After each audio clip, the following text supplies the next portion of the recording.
Today we are starting in unit number 2, chapter 2, holding company's account.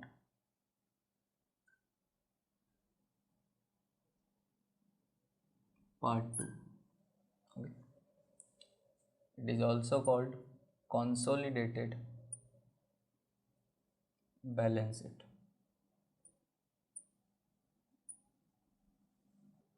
So last chapter में हमने discuss किया था holding company account part 1 में कि holding company means that company which is invested 50% और मोर in another company. Okay, यानी कि जिसके पास दूसरी कंपनी के 50% या उससे ज़्यादा के शेयर्स हो वो कंपनी को हम लोग होल्डिंग कंपनी बोलते हैं. अब होल्डिंग कंपनी का मेजॉरिटी पार्ट सब्सिडरी कंपनी में इन्वेस्टेड है, तो ऑब्वियस है जो होल्डिंग कंपनी के शेयर होल्डर्स है उनको सब्सिडरी कंपनी के अकाउंट्स में भी इंटरेस्ट होगा, बट क्योंकि उन्होंने इन्वेस्ट किया है जब होल्डिंग कंपनी में, तो ऑब्वियस है वो लोग भी जानना चाहेंगे कि सब्सिडरी कंपनी का क्या प्रॉफिट है, क्या लॉस है, या तो उनकी फाइनेंशियल पोजीशन क्या है. बट तो यहाँ दो मेथड से होल्डिंग कंपनी सब्सिडरी कंपनी के अकाउंट्स दिखा सकती है बट अपने शेयर होल्डर्स को. First method, separate subsidiary company के अकाउंट्स होल्डिंग कंपनी अपने फाइनल अकाउंट के साथ अटैच करेंगे. ओके, मतलब कि होल्डिंग कंपनी अपने जब फाइनल अकाउंट्स प्रिपेयर करेंगे उसके साथ साथ वो जब इश्यू करेंगे एनुअल रिपोर्ट्स, तो एनुअल रिपोर्ट में होल्डिंग कंपनी अपने फाइनल अकाउंट तो दिखाएगी, उसके साथ साथ सब्सिडरी कंपनी के भी फाइनल अकाउंट उसी में अटैच करेंगे. ओके, मतलब कि सब्सिडरी कंपनी का P&L अकाउंट हो, ओके, सब्सिडरी कंपनी का P&L अकाउंट या तो फिर बैलेंस शीट, वो सेपरेट जो सब्सिडरी कंपनी ने प्रिपेयर की हुई है उसे ही यहाँ पर अटैच कर देंगे पूरी की पूरी. ओके, सो ये एक मेथड है फर्स्ट.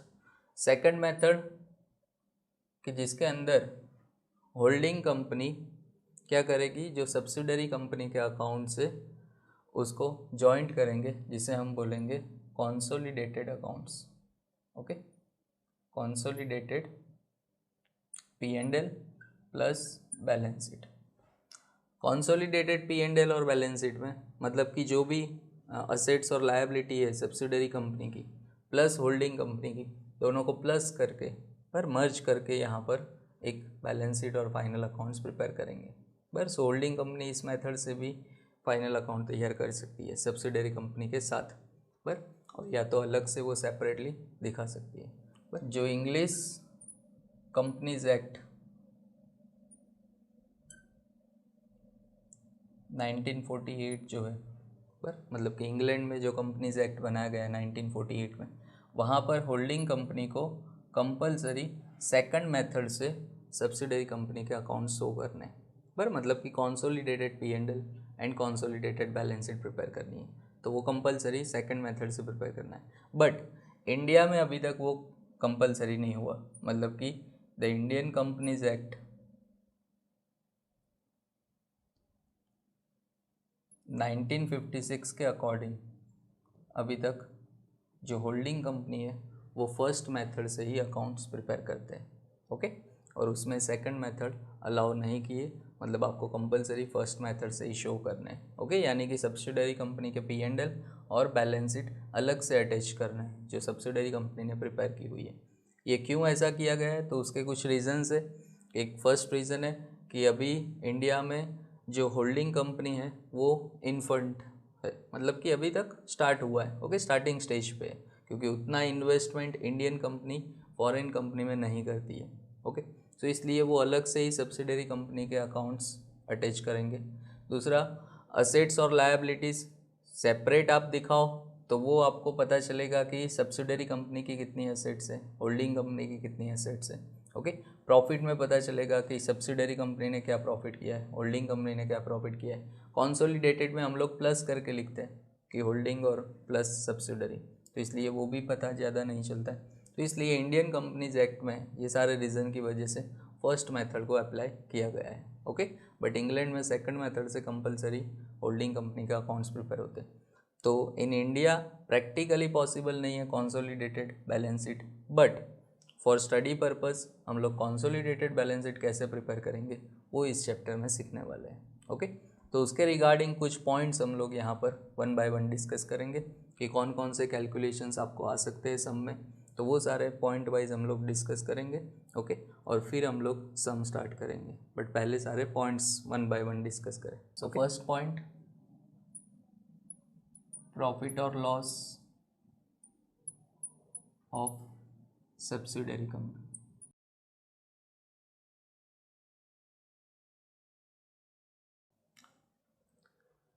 कंसोलिडेटेड बैलेंस शीट में आपको सब्सिडियरी कंपनी का जो प्रॉफिट या लॉस है उसकी ट्रीटमेंट कैसे देनी है, तो वो हम लोग यहाँ फर्स्ट पॉइंट में डिस्कस करेंगे। अब प्रॉफिट या लॉस दो टाइप के हो सकते हैं, बट सब्सिडियरी कंपनी के प्रॉफिट जो है वो दो टाइप में हम लोग डिवाइड कर सकते हैं, एक कैपिटल प्रॉफिट एंड सेकंड होगा रेवेन्यू प्रॉफिट। कैपिटल प्रॉफिट जिसे हम बोल सकते हैं pre acquisition profit. Pre acquisition profit यानी होल्डिंग कंपनी जिस डेट को सब्सिडरी कंपनी के शेयर्स परचेस करते हैं उस डेट से पहले का जो बैलेंस है, मतलब उस डेट तक का जो बैलेंस हो, पर balance up to the date of holding,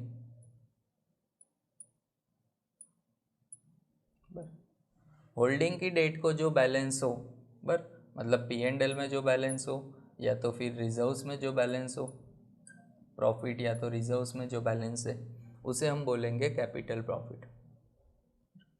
इसे प्री एक्विजिशन प्रॉफिट भी बोला जाता है। ओके, होल्डिंग कंपनी जब परचेस करती है जिस डेट को शेयर्स, उस डेट तक का जो प्रॉफिट होता है उसे कैपिटल प्रॉफिट बोला जाता है। आफ्टर होल्डिंग जो भी प्रॉफिट होगा, मतलब कि पोस्ट एक्विजिशन जो प्रॉफिट है उसे हम बोलेंगे रेवेन्यू प्रॉफिट। बट मतलब फॉर एन एग्जांपल के ए लिमिटेड होल्डिंग कंपनी है जिसने बी लिमिटेड के 60% शेयर परचेस किए, ओके, ऑन 1/7/2021। ओके, 1/7/21 को परचेस किए, तो on the date of acquisition, on the date of purchase, okay, 1/7/21 तक का जो बैलेंस होगा, पर balance of reserve and P&L, उसे हम बोलेंगे कैपिटल प्रॉफिट। एंड आफ्टर 1/7 जितना प्रॉफिट या तो रिजर्व में इंक्रीज हुआ हो, पर increase in profit and reserves,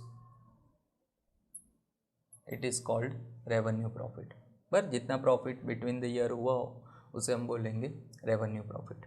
okay, अब कैपिटल प्रॉफिट और रेवेन्यू प्रॉफिट को कहाँ शो करेंगे, तो कैपिटल प्रॉफिट में से अगर डिविडेंड डिक्लेयर किया गया है, सब्सिडरी कंपनी अगर कैपिटल प्रॉफिट में से डिविडेंड डिक्लेयर करती है, जनरली आप देख सकते हैं कि कैपिटल प्रॉफिट हम लोग बैलेंस शीट में लिखते हैं। ओके, बैलेंस शीट में रिजर्व्स में उसे ऐड किया जाता है कैपिटल प्रॉफिट को, और जो रेवेन्यू प्रॉफिट होता है वो P&L में नेट प्रॉफिट जो हम लोग लिखते हैं वो।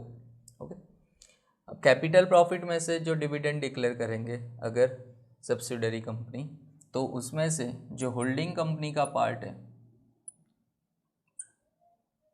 होल्डिंग कंपनी का जो पोर्शन है, तो होल्डिंग कंपनी का पोर्शन अगर कैपिटल प्रॉफिट में से डिविडेंड डिक्लेयर हुआ है तो उसे हम लोग P&L में क्रेडिट नहीं कर सकते। Okay, so not credited to P&L। Generally dividend receive हुआ हो तो उसे हम लोग P&L में क्रेडिट साइड लिखते हैं, बट अगर डिविडेंड कैपिटल प्रॉफिट में से डिक्लेयर हुआ है तो उससे हम लोग P&L में क्रेडिट नहीं कर सकते। Okay, it is used to reduce the cost of investment. Okay, तो ये डिविडेंड को हम लोग कहाँ यूज़ कर सकते हैं, तो कैपिटल प्रॉफिट में से अगर डिविडेंड डिक्लेयर हुआ है तो उसे हम लोग कॉस्ट ऑफ इन्वेस्टमेंट रिड्यूस करने के लिए यूज़ कर सकते हो। ओके, उसे राइट ऑफ करने के लिए आप ये डिविडेंड का यूज़ कर सकते हो। हाँ, अगर रेवेन्यू प्रॉफिट में से डिविडेंड डिक्लेयर हुआ है, रेवेन्यू प्रॉफिट में से डिविडेंड डिक्लेयर हुआ है तो उसे हम कहाँ शो करेंगे, P&L में क्रेडिट साइड। ओके, उसे आप P&L में क्रेडिट साइड लिख सकते हो because it is a income, revenue profit में से अगर डिक्लेयर हुआ हो। और ये पॉइंट हमने लास्ट चैप्टर में भी डिस्कस किया था। ओके, लास्ट चैप्टर में रेवेन्यू प्रॉफिट में से जो डिविडेंड डिक्लेयर होता है उसमें से हम लोग डिल्ट विथ प्रॉफिट और प्रॉफिट नॉट डिल्ट विथ दोनों फाइंड करते थे। ओके, तो उसकी इफेक्ट यहाँ आपको P&L में क्रेडिट साइड लिखनी होगी। क्लियर? सो ये एक पॉइंट प्रॉफिट और लॉस की इफेक्ट। अब जब आप कॉन्सोलिडेटेड बैलेंस शीट बनाते हो तो इन consolidated balance sheet share capital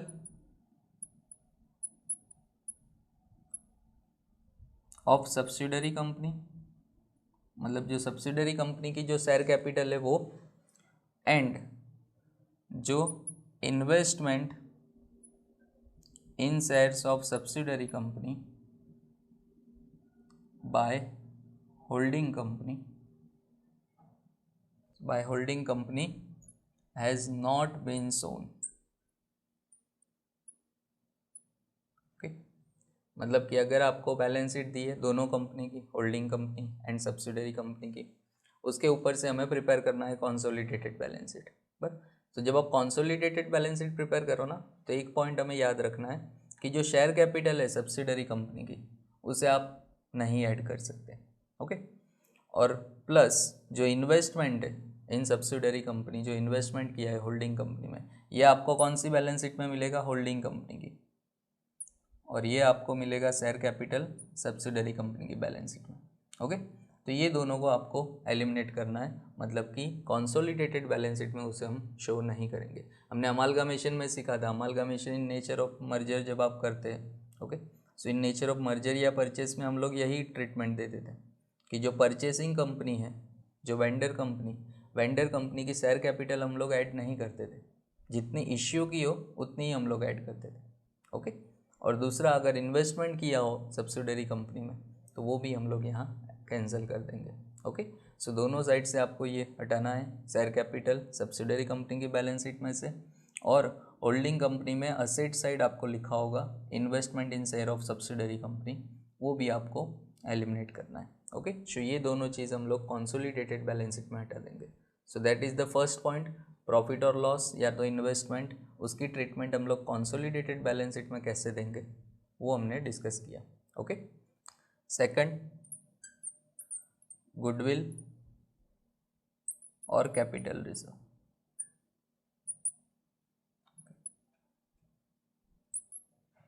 goodwill और कैपिटल रिजर्व कब आता है? तो ये अमालगामेशन में भी ये पॉइंट हमने देखा था कि गुडविल यानी जब परचेसिंग कंपनी ज़्यादा अमाउंट पे करते हैं, जो वेंडर कंपनी है उसकी नेट एसेट से ज़्यादा हो परचेस कंसिडरेशन, तो it is called goodwill. Okay, और कैपिटल रिजर्व यानी नेट एसेट्स अगर ज़्यादा है परचेस कंसिडरेशन से, तो it is called capital reserve. तो सेम ट्रीटमेंट यहाँ भी होगी कि गुडविल यानी कि जो होल्डिंग कंपनी ने अमाउंट पे की है इन्वेस्टमेंट के लिए, पर मतलब जो investment in shares of subsidiary company है, वो अमाउंट मतलब परचेस कंसिडरेशन माइनस जो नेट एसेट्स है, मतलब कि जो इंट्रिंसिक वैल्यू है, intrinsic value of subsidiary company, net assets of subsidiary company, वो आप डिफरेंस करोगे तो आपको गुडविल मिलेगी। मीन्स के परचेस कंसिडरेशन मतलब कि अगर प्रीमियम से शेयर्स परचेस किए हो, पर एक्विजिशन बाय प्रीमियम हो, तो उसे हम लोग गुडविल बोलेंगे।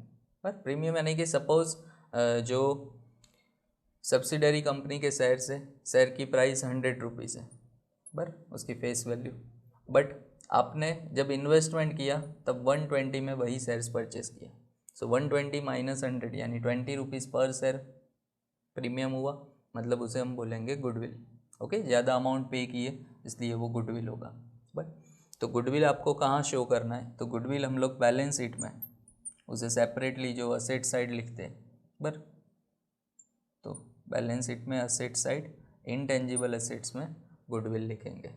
ओके, बैलेंस शीट में फिक्स इनटेंजिबल असेट्स में लिखा जाता है। ओके, सो इसकी ट्रीटमेंट हम लोग कॉन्सोलिडेटेड बैलेंस शीट में देंगे। सेकंड, कैपिटल रिजर्व कब होगा?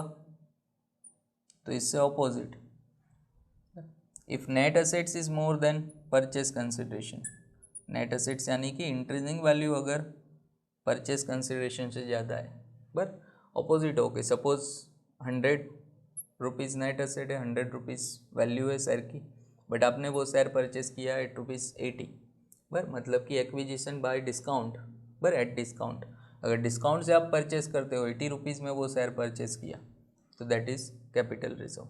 ओके, सो कैपिटल रिजर्व उसकी ट्रीटमेंट हम लोग बैलेंस शीट में कहाँ देंगे, तो वो बैलेंस शीट में हम लोग रिजर्व एंड सरप्लस में, but liability side reserve and surplus में हम लोग कैपिटल रिजर्व के हेडिंग में लिखेंगे। ओके, सो इस तरह से गुडविल और कैपिटल रिजर्व की भी ट्रीटमेंट कंसोलिडेटेड बैलेंस शीट में आपको देनी होगी। Next third point, minority interest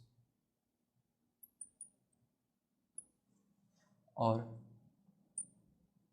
interest of outside share holders.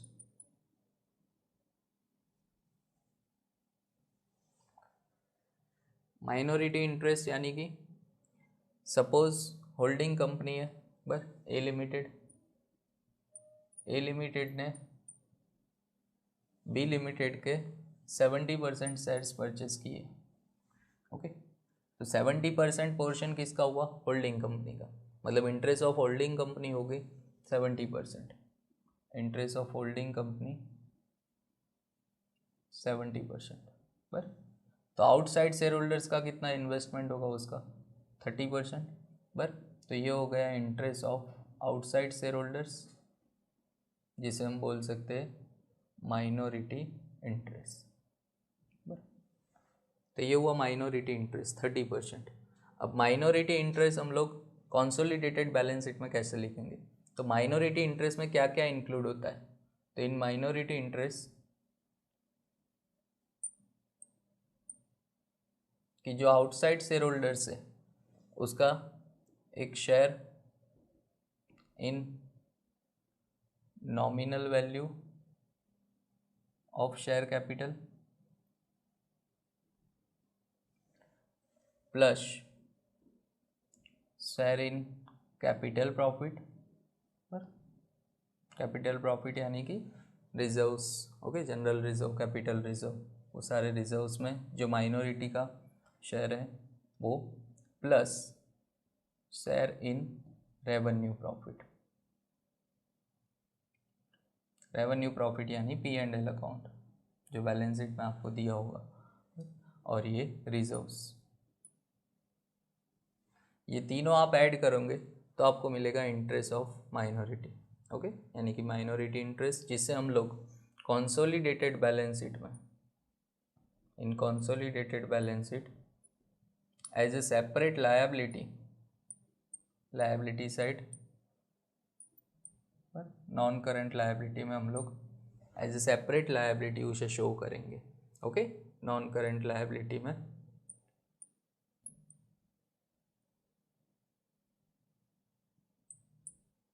Separate liability मतलब कि माइनॉरिटी इंटरेस्ट हेडिंग लिखेंगे और जो भी टोटल होगा वो यहाँ पर। ओके, कैसे फाइंड करना है, तो फॉर एन एग्जांपल के सपोज टोटल शेयर कैपिटल जो है सब्सिडरी कंपनी की, total share capital 10 lakh rupees है, बर 10 लाख, माइनॉरिटी इंटरेस्ट कितना है 30%, आउटसाइड शेयर होल्डर्स के 30% है, यानी शेयर कैपिटल में उसका पार्ट हुआ 3 लाख रुपीज़। बर सपोज टोटल रिजर्व से मतलब कि कैपिटल प्रॉफिट जो है general reserve, capital reserve, total reserve suppose 5 lakh rupees है, बर तो 5 लाख में से जो interest of outside share holder से वो 30% है, तो 5 लाख का 30% यानी कि 1,50,000। ओके, और जो P&L अकाउंट है यानी कि revenue profit suppose 1 lakh rupees है, बर तो 1 लाख का 30% यानी 30,000 इंटरेस्ट इन P&L। ओके, सो अब हम टोटल करें, सो 4,80,000 rupees, that is the total minority interest. Okay, और ये माइनॉरिटी इंटरेस्ट आपको शो करना है बैलेंस शीट में, जो कंसोलिडेटेड बैलेंस शीट प्रिपेयर करेंगे उसमें नॉन करंट लायबिलिटी में as a separate liability. Okay, 4,80,000 मतलब जो भी शेयर कैपिटल है, रिजर्व्स है यानी कि कैपिटल प्रॉफिट है, और रेवेन्यू प्रॉफिट, उसमें जो माइनॉरिटी का पार्ट है बर यानी कि आउटसाइड शेयर होल्डर का जो पोर्शन है वो आपको कैलकुलेट करना है, और उसे हम लिखेंगे माइनॉरिटी इंटरेस्ट में। ओके, सो माइनॉरिटी इंटरेस्ट की ट्रीटमेंट कंसोलिडेटेड बैलेंस शीट में कैसे होती है वो यहाँ देखा हमने। Okay, fourth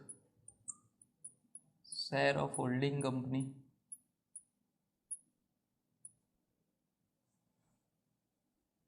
in reserves and profit. मतलब कि सब्सिडरी कंपनी के रिजर्व्स या तो प्रॉफिट में होल्डिंग कंपनी का जो शेयर है वो आप कंसोलिडेटेड बैलेंस शीट में कहाँ पर शो करेंगे वो हम डिस्कस करते हैं। अब देखो प्रॉफिट जैसा हमने अभी डिस्कस किया फर्स्ट पॉइंट में कि दो टाइप के होते हैं, capital profit and revenue profit. Capital profit में जो शेयर है होल्डिंग कंपनी का, यानी कि on the date of purchase, on the date of purchase suppose subsidiary company का जनरल रिजर्व 1 लाख रुपीज़ है एंड P&L अकाउंट में जो बैलेंस है वो 50,000, यानी कि टोटल कैपिटल प्रॉफिट होगा 1,50,000 सब्सिडरी कंपनी का। ओके 150 टोटल प्रॉफिट है, बट उसमें से share of holding company, holding company का शेयर तो सपोज 70%, यही एग्जांपल रिपीट करें, 70% शेयर परचेस किए तो 1,50,000 का 70% यानी 1,05,000 रुपीज़, ये क्या होगा होल्डिंग कंपनी का शेयर। बट इसे हम बोल सकते हैं कि share of holding company in capital profit, ये कैपिटल प्रॉफिट में उसका शेयर हुआ। बट अब कैपिटल प्रॉफिट में जो होल्डिंग कंपनी का शेयर है वो जनरली क्यों फाइंड करना है, तो वो इसलिए कि आपको गुडविल और कैपिटल रिजर्व का जो कैलकुलेशन है वो इसके बेसिस पे करना होगा। ओके तो अगर करेक्ट इंट्रिंसिक वैल्यू फाइंड करनी है तो उसके लिए हम लोग यहाँ कैपिटल प्रॉफिट कैलकुलेट करनी होगी। सो इंट्रिंसिक वैल्यू अगर फाइंड करनी है और उसके बेस पे हम लोग जो गुडविल और कैपिटल रिजर्व है वो फाइंड करेंगे। इंट्रिंसिक वैल्यू कैसे फाइंड कर सकते हैं, तो जो शेयर कैपिटल है of subsidiary company, total share capital plus जो टोटल कैपिटल प्रॉफिट है ऑफ सब्सिडरी कंपनी, तो इसका टोटल करेंगे, उसमें से हम लोग होल्डिंग कंपनी का जो इंटरेस्ट है शेयर ऑफ होल्डिंग कंपनी वो यहाँ पर हम लोग फाइंड करेंगे। फॉर एन एग्जांपल के शेयर कैपिटल 10 लाख रुपीज़ है, टोटल कैपिटल प्रॉफिट आया 1,50,000 यानी 11,50,000 हुआ। 1150 में से जो होल्डिंग कंपनी का शेयर है 1150, उसका 80% हम लोग करें सो रुपीज़ 9,05,000, 9,05,000 क्या हुआ शेयर ऑफ होल्डिंग कंपनी। इसे हम बोल सकते हैं कि इंट्रिंसिक वैल्यू। तो ये हुई intrinsic value 9,05,000। But suppose purchase consideration यानी जो इन्वेस्टमेंट किया है इन्वेस्टमेंट बाय होल्डिंग कंपनी, अगर 10 लाख रुपीज़ इन्वेस्टमेंट किया है यानी परचेस कंसिडरेशन पे किया है, तो जो डिफरेंस आएगा purchase consideration is more than intrinsic value. अगर परचेस कंसिडरेशन ज़्यादा है तो 95,000 रुपीज़ हो जाएगा यहाँ पर गुडविल। ओके बट अगर परचेस कंसिडरेशन कम हो, फॉर एन एग्जांपल कि 8 लाख रुपीज़ है तो 8 लाख रुपीज़ तो 1,05,000 हो जाएगा कैपिटल रिजर्व। ओके और गुडविल और कैपिटल रिजर्व की क्या ट्रीटमेंट देते हैं वो हमने पॉइंट नंबर 3 में डिस्कस किया, पर तो सेकंड पॉइंट में गुडविल और कैपिटल रिजर्व के पॉइंट में वहाँ पर हमने डिस्कस किया, पर गुडविल को सेपरेट एसेट साइड हम लोग दिखाएंगे। तो जब भी गुडविल और कैपिटल रिजर्व का कैलकुलेशन करना है तो उसके लिए आपको कैपिटल प्रॉफिट और share of holding company in capital profit या तो रिजर्व्स में फाइंड करना जरूरी है। ओके अब रेवेन्यू प्रॉफिट यानी क्या, रेवेन्यू प्रॉफिट यानी आफ्टर डेट ऑफ परचेस जो भी प्रॉफिट हो रहा है after the date of purchase,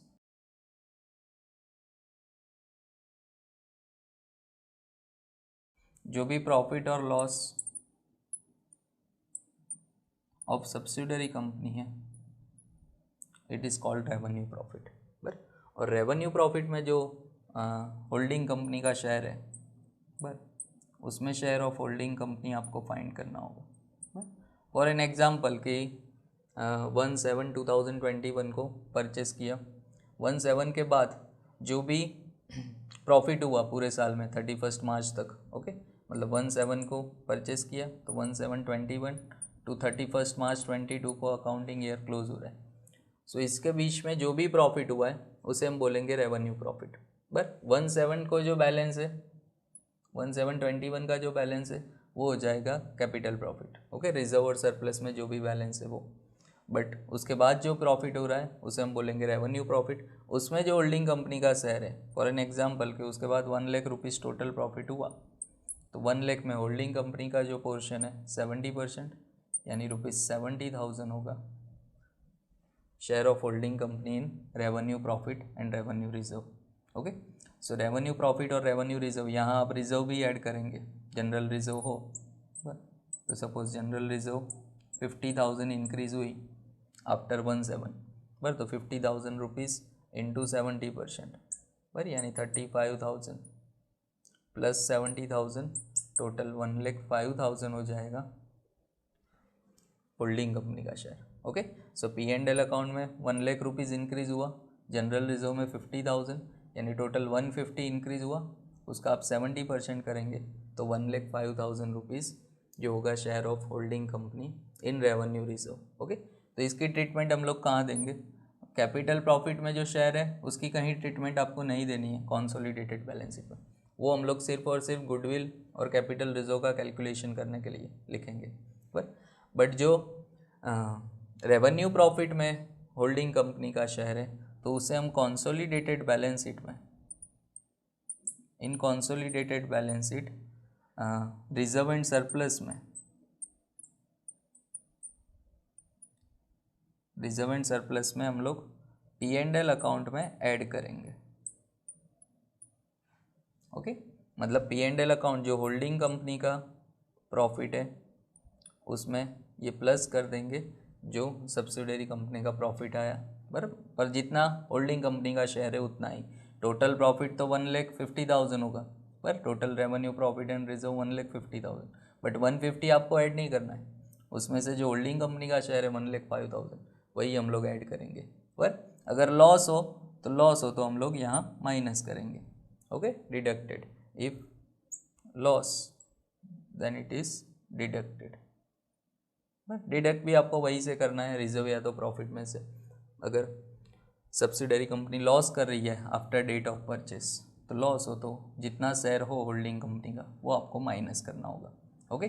सो ये ट्रीटमेंट होगी कि जब आप होल्डिंग कंपनी का शेयर फाइंड करें सब्सिडरी कंपनी के प्रॉफिट में या तो रिजर्व्स में, तो दो तरह के शेयर हो सकते हैं, एक कैपिटल प्रॉफिट कैपिटल रिजर्व में शेयर और दूसरा revenue profit and revenue reserves में, ओके। कैपिटल प्रॉफिट और कैपिटल रिजर्व में जो शेयर है होल्डिंग कंपनी का बट उसको आपको कॉन्सोलिडेटेड बैलेंस शीट में नहीं लिखना है, बट उसको हम लोग फाइंड करेंगे फॉर कैलकुलेशन ऑफ गुडविल और कैपिटल रिजर्व। और रेवेन्यू प्रॉफिट का जो शेयर है रेवेन्यू रिजर्व का जो शेयर है उसे हम ऐड करेंगे बैलेंस शीट में liability side, okay, reserve and surplus में। क्लियर? तो अभी तक जो हमने 4 पॉइंट डिस्कस किए उसके बेस पे हम लोग यहाँ बता सकते हैं कि जब भी आप कॉन्सोलिडेटेड बैलेंस शीट प्रिपेयर करो तो before preparing consolidated balance sheet यहाँ पर आपको 3 फिगर्स फाइंड करनी होगी, 3 calculations must be calculate, okay. कौन कौन सी फाइंड करनी है? नंबर 1 गुडविल और कैपिटल रिजर्व।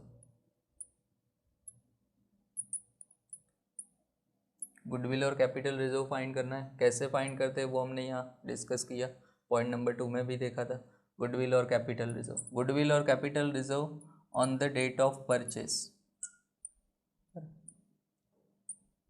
जिस डेट को परचेस करो उस डेट को जो कैपिटल रिजर्व या तो गुडविल आए बस, और वो हम लोग फाइंड करेंगे intrinsic value minus purchase consideration करके, ओके। तो गुडविल आपको मिलेगी या तो कैपिटल रिजर्व मिलेगा, ये on the date of purchase. Second कौन सा कैलकुलेशन करना है? सेकंड हमें फाइंड करना है माइनॉरिटी इंटरेस्ट।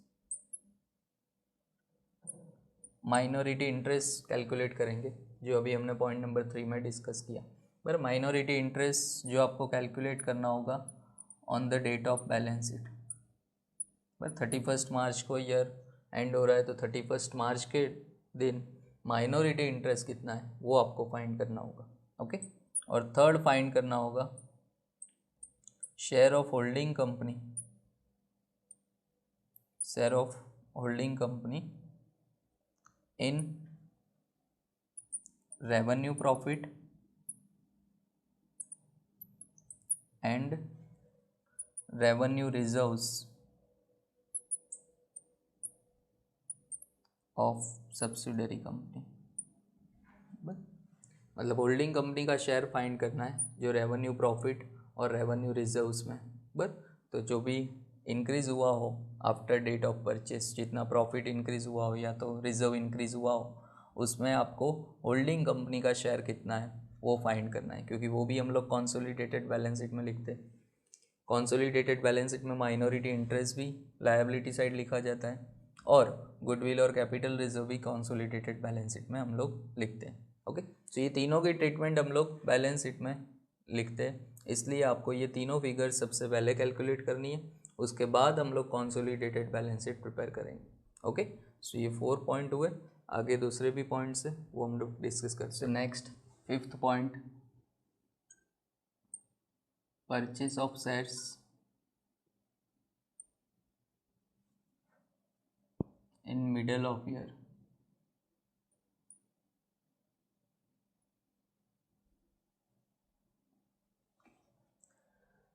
मतलब कि अगर होल्डिंग कंपनी सब्सिडरी कंपनी के शेयर्स बिटवीन द ईयर अगर परचेस करती है और अगर उस डेट का आपको रिजर्व और P&L का बैलेंस ना दिया हो तो हमें फाइंड करना ज़रूरी है। बस फॉर एन एग्जांपल के ए लिमिटेड ने बी लिमिटेड के 70% शेयर्स परचेस किए। ओके, अब वो 70% शेयर्स अगर on the first date purchase करते तो ज़्यादा प्रॉब्लम नहीं होगा, क्योंकि ओपनिंग बैलेंस जो दिया हो जनरल रिजर्व या तो P&L का, उसे हम लोग कंसीडर करेंगे। बस क्योंकि जब भी कैपिटल प्रॉफिट हम फाइंड करते हैं तो कैपिटल प्रॉफिट के लिए आपको बैलेंस ऑफ परचेसिंग डेट बस वो होना ज़रूरी है कि जिस डेट को परचेस किया होल्डिंग कंपनी ने शेयर्स, उस डेट का बैलेंस जो है उसे हम लोग कैपिटल प्रॉफिट बोलते हैं। ओके, कैपिटल प्रॉफिट, और उसके बाद जो प्रॉफिट इंक्रीज होता है पूरे साल में उसे हम रेवेन्यू प्रॉफिट बोलते हैं। सो अगर फर्स्ट डेट को परचेस करते, 1 अप्रैल को सपोज परचेस किया, तो जो ओपनिंग बैलेंस है वो हमारे लिए कैपिटल प्रॉफिट हो जाएगा, और बाकी जो डिफरेंस होगा क्लोजिंग माइनस ओपनिंग करें तो जो डिफरेंस होगा वो रेवेन्यू प्रॉफिट।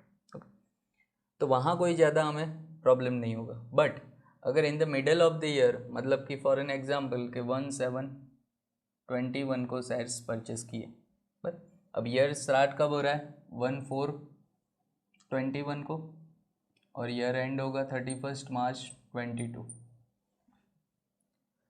अब 1/7 का बैलेंस आपको दिया हो डायरेक्टली सम में कि balance of general reserve and balance of P&L। अगर 1/7 का आपको डायरेक्टली दिया हुआ है तो कोई प्रॉब्लम नहीं है, उसका टोटल करेंगे, so we get capital profit.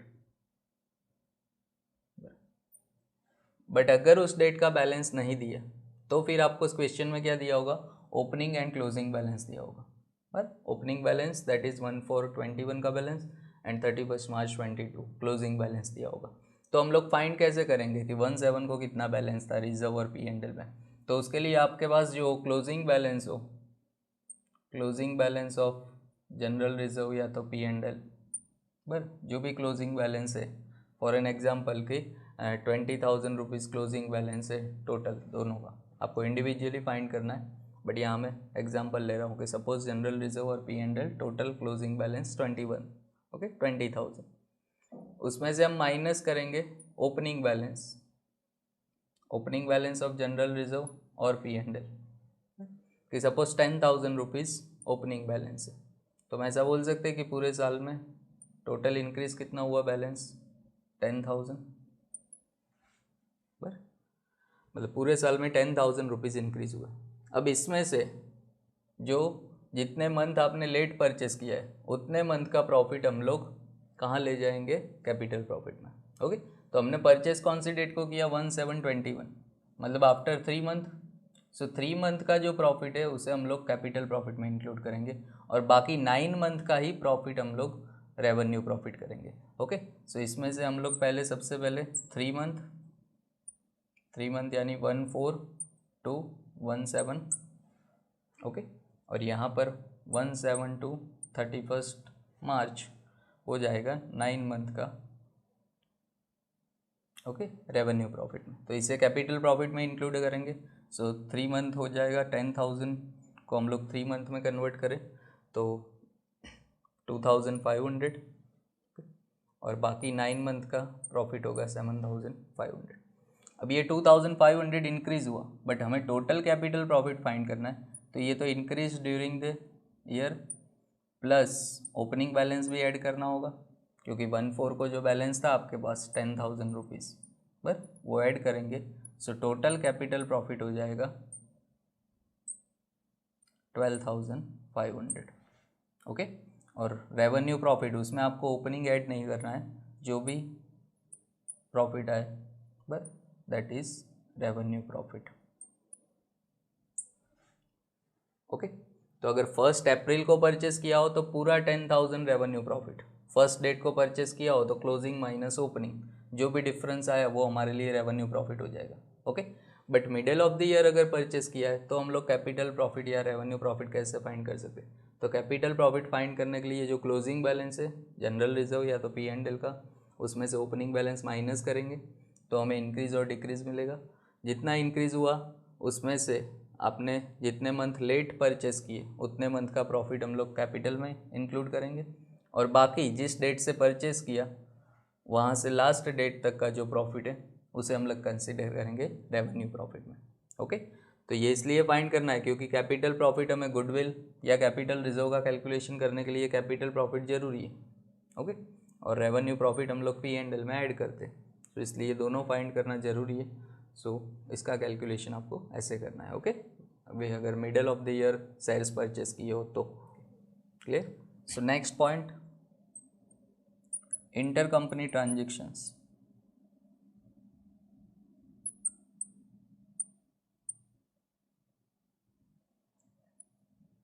Inter company transactions, तो ये पॉइंट हमने लास्ट चैप्टर में भी डिस्कस किया था, इंटर कंपनी ट्रांजेक्शंस, और उसके रिलेटेड सम भी हमने सॉल्व किए थे।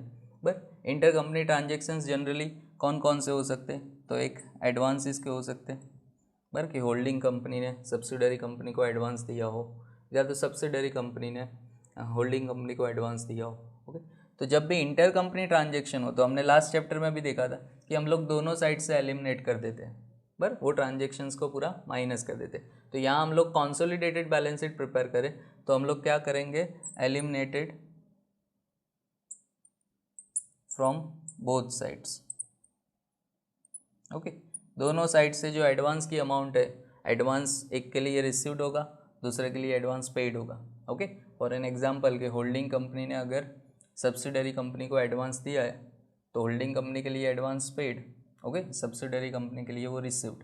तो यहाँ सब्सिडरी में रिसीव्ड में से माइनस कर देंगे और होल्डिंग में पेड में से माइनस कर देंगे, जितना एडवांस दोनों कंपनी के बीच में हुआ है वो, ओके।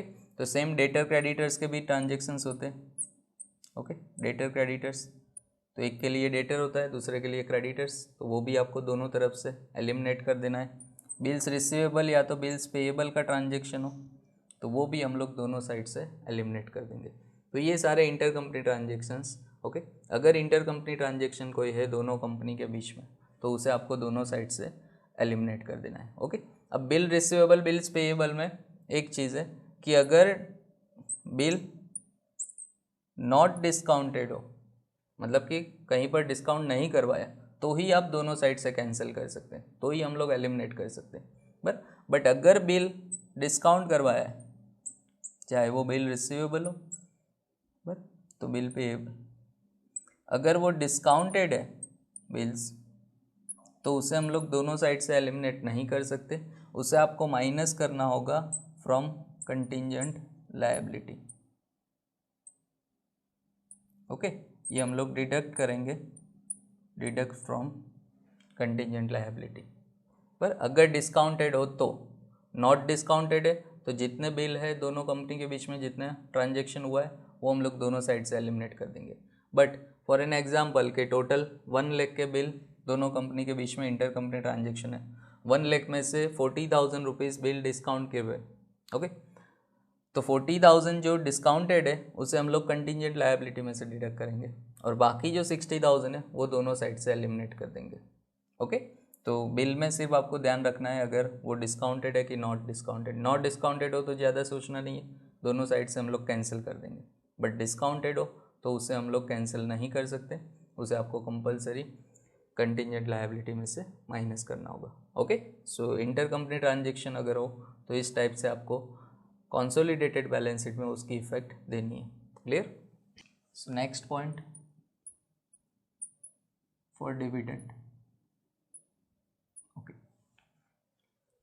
यहाँ डिविडेंड यानी कि जब सब्सिडरी कंपनी डिविडेंड डिक्लेयर करती है, ओके। तो सपोज बी लिमिटेड ने डिविडेंड डिक्लेयर किया। अब डिविडेंड यहाँ दो तरह से डिक्लेयर कर सकते हो। First, dividend from pre acquisition profit,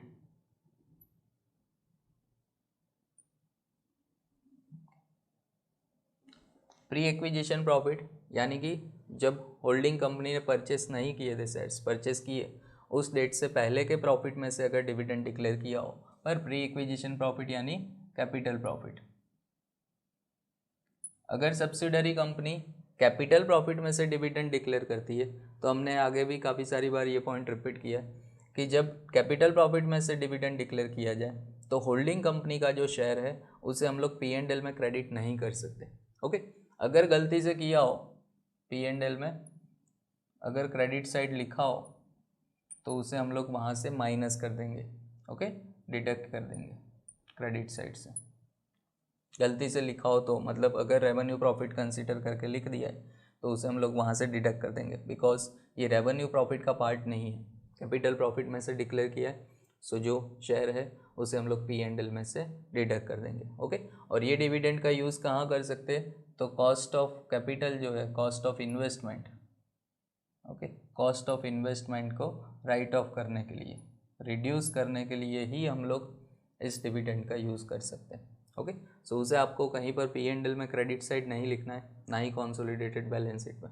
उसके लिए हम लोग क्या करेंगे, जो इन्वेस्टमेंट की कॉस्ट हो उसे रिड्यूस करने के लिए ये डिविडेंड यूज़ कर सकते हैं, ओके। तो ये प्री एक्विजिशन प्रॉफिट में से अगर डिविडेंड डिक्लेयर हुआ। सेकंड, अगर डिविडेंड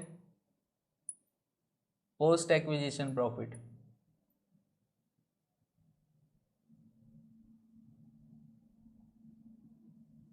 पोस्ट एक्विजिशन प्रॉफिट यानी कि रेवेन्यू प्रॉफिट में से डिविडेंड डिक्लेयर किया हो, तो रेवेन्यू प्रॉफिट में से डिविडेंड डिक्लेयर हुआ है मतलब कि वो होल्डिंग कंपनी के लिए भी रेवेन्यू प्रॉफिट ही हुआ। तो होल्डिंग कंपनी उसे कहाँ दिखाएगी, सो उसे हम लोग P&L अकाउंट में क्रेडिट साइड शो करेंगे। कंसोलिडेटेड बैलेंस शीट में उसकी कोई इफेक्ट नहीं होती है, बट आप लोग जो प्रॉफिट है, प्रॉफिट को ट्रांसफ़र करेंगे कंसोलिडेटेड बैलेंस शीट में, क्योंकि रिजर्व एंड सरप्लस में हम लोग प्रॉफिट लिखते हैं, रेवेन्यू प्रॉफिट। तो अगर करेक्ट प्रॉफिट लिखना है तो उसके लिए जो भी डिविडेंड रेवेन्यू प्रॉफिट में से रिसीव हुआ है उसे हम ट्रांसफ़र करेंगे P&L क्रेडिट साइड, तो आपको करेक्ट प्रॉफिट मिलेगा और वो प्रॉफिट हम लोग बैलेंस शीट में ट्रांसफ़र करेंगे, ओके। अगर दोनों में से हाफ हाफ डिविडेंड डिक्लेयर किया है कंपनी ने, सब्सिडरी कंपनी ने, अगर कुछ डिविडेंड कैपिटल प्रॉफिट में से और कुछ रेवेन्यू प्रॉफिट में से डिक्लेयर किया है तो आपको जितना पार्ट हो उस हिसाब से इफेक्ट देनी है। बस जितना कैपिटल प्रॉफिट में से डिक्लेयर किया है उसे हम लोग P&L में से माइनस कर देंगे, कॉस्ट ऑफ इन्वेस्टमेंट रिड्यूस करने के लिए यूज़ करेंगे, और जितना रेवेन्यू प्रॉफिट में से डिक्लेयर किया है उसे P&L में क्रेडिट साइड ही रहने देंगे, ओके। और अगर उसकी इफेक्ट ना दी हो तो आपको P&L क्रेडिट साइड उसकी इफेक्ट देनी होगी ताकि करेक्ट प्रॉफिट मिल जाए, ओके, क्योंकि रेवेन्यू प्रॉफिट बैलेंस शीट में ट्रांसफ़र किया जाता है। सो ये डिविडेंड जब डिक्लेयर हो गया हो तो अब सपोज प्रपोज डिविडेंड है कोई,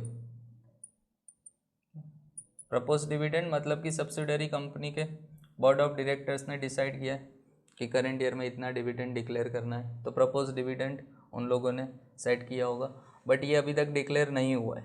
और जब तक डिक्लेयर नहीं होता तब तक होल्डिंग कंपनी वो शेयर नहीं दिखा सकती अपने में, बट डिक्लेयर हो जाएगा उसके बाद हम लोग कंसीडर करेंगे कि कैपिटल प्रॉफिट में से डिक्लेयर हुआ है कि रेवेन्यू में से, तो फिर उस हिसाब से इफेक्ट देंगे। पर जब तक वो डिक्लेयर नहीं होता है तब तक हम लोग वो प्रपोज डिविडेंड को कंसोलिडेटेड बैलेंस शीट में नहीं शो कर सकते, ओके। तो उसकी इफेक्ट क्या होगी, तो प्रपोज डिविडेंड यहाँ पर सब्सिडरी कंपनी ने अपनी बैलेंस शीट में प्रपोज डिविडेंड लिखा होगा लायबिलिटी साइड।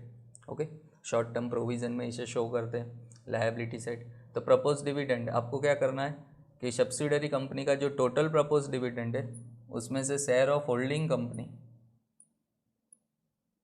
जो होल्डिंग कंपनी का शेयर है उसे हम लोग डिडक्ट कर देंगे उसमें से।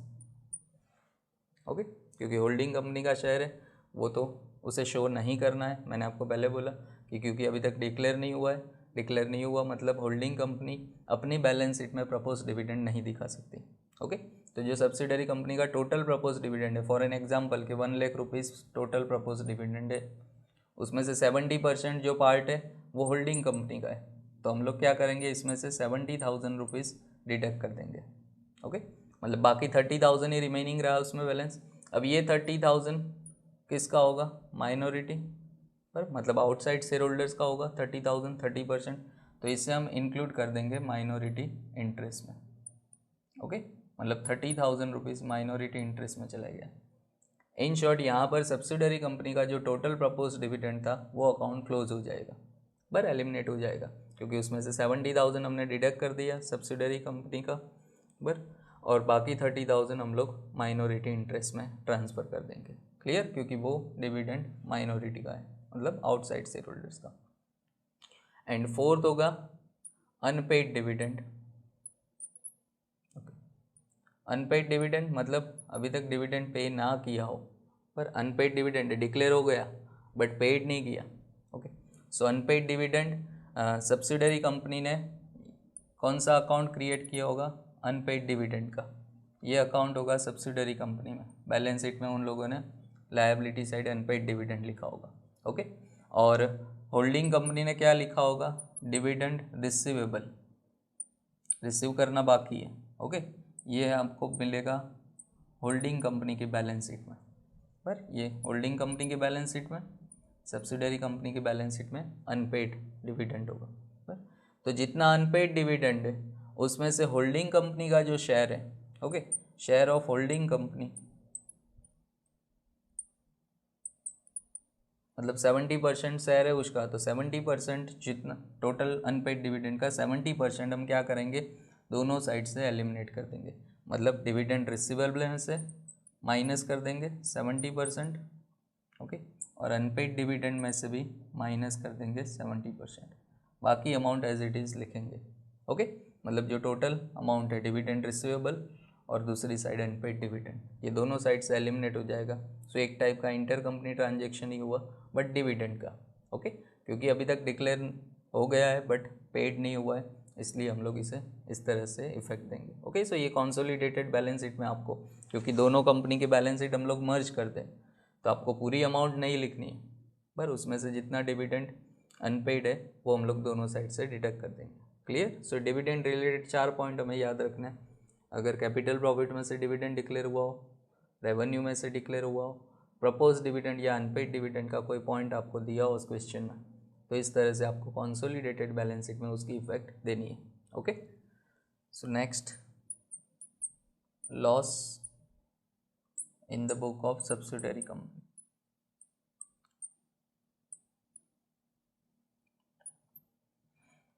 मतलब कि सब्सिडरी कंपनी रेवेन्यू प्रॉफिट कर रही है कि रेवेन्यू लॉस कर रही है, वो हमें कैसे पता चलेगा। जनरली हमने देखा कि जो बैलेंस शीट डेट का बैलेंस है, मतलब क्लोजिंग बैलेंस जो है, उसमें से आप माइनस कर दो on the date of purchase जो बैलेंस दिया है वो, बट तो हमें जो डिफरेंस मिलेगा वो उसे हम रेवेन्यू प्रॉफिट या तो रेवेन्यू लॉस, जैसे हमने यहाँ भी किया था, क्लोजिंग बैलेंस 20, उसमें से 10 ओपनिंग बैलेंस था, मतलब 10,000 इंक्रीज हुआ ड्यूरिंग द ईयर, बट उसमें से आफ्टर डेट ऑफ परचेस सिर्फ 7,500 इंक्रीज हुआ, तो इसे हमने बोला था रेवेन्यू प्रॉफिट। तो यहाँ हमें रेवेन्यू प्रॉफिट हुआ है कि रेवेन्यू लॉस, वो कैसे पता चलेगा। तो 4 अलग अलग कंडीशंस यहाँ मैं आपको दिखाऊंगा, पर चारों कंडीशन में हमें पता चलेगा कि प्रॉफिट हुआ है कि लॉस। तो सबसे पहले आपको क्या देखना है कि balance on balance sheet date, बस, और उसमें से माइनस करेंगे बैलेंस ऑन परचेस डेट, बस, बैलेंस ऑन परचेस डेट। अब अगर आंसर माइनस में आता है दैट मीन्स वो लॉस हुआ है, प्लस में आए तो हम लोग प्रॉफिट काउंट करेंगे। ओके, फर्स्ट कंडीशन क्या है? First condition, suppose balance on balance sheet date, मतलब कि लास्ट डेट को 31 मार्च को। ओके, और इसे हम लोग ओपनिंग बैलेंस भी, या तो परचेस डेट सपोज 17 है तो 17 हम लोग कंसीडर करेंगे। ओके, तो फॉर एन एग्जाम्पल के 31 मार्च को टोटल प्रॉफिट हुआ, मतलब बैलेंस आपको दिया हुआ है 10,000 रुपीज़, पर प्लस में है बैलेंस, मतलब प्रॉफिट है। अगर परचेस डेट को जो बैलेंस है वो 5,000 रुपीज़ है, तो 10 माइनस 5 करें, मतलब 5,000, प्लस में आंसर आया दैट मीन्स ये प्रॉफिट। ओके, मतलब रेवेन्यू प्रॉफिट होगा 5,000 रुपीज़। सेकेंड कंडीशन क्या हो सकती है? यहाँ आपको प्रॉफिट ही दिया हुआ है 10,000 रुपीज़ प्रॉफिट है, but on purchase date loss था, सपोज 5,000 रुपीज़ लॉस था। Okay, so 10,000 minus 5,000। Okay, so minus minus plus होगा, मतलब कि टोटल 15,000 रुपीज़ अगेन क्या हुआ? Profit. Okay, minus minus plus होगा, सो प्रॉफिट यहाँ 5,000 नहीं होगा बट 15,000, क्योंकि पहले ये 5,000 लॉस कवर किया, उसके बाद 10,000 प्रॉफिट हुआ, मतलब total 15,000 profit during the year हुआ।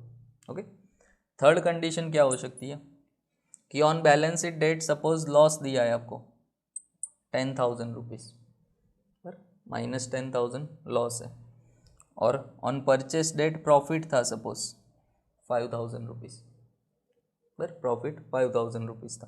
तो यहाँ क्या होगा?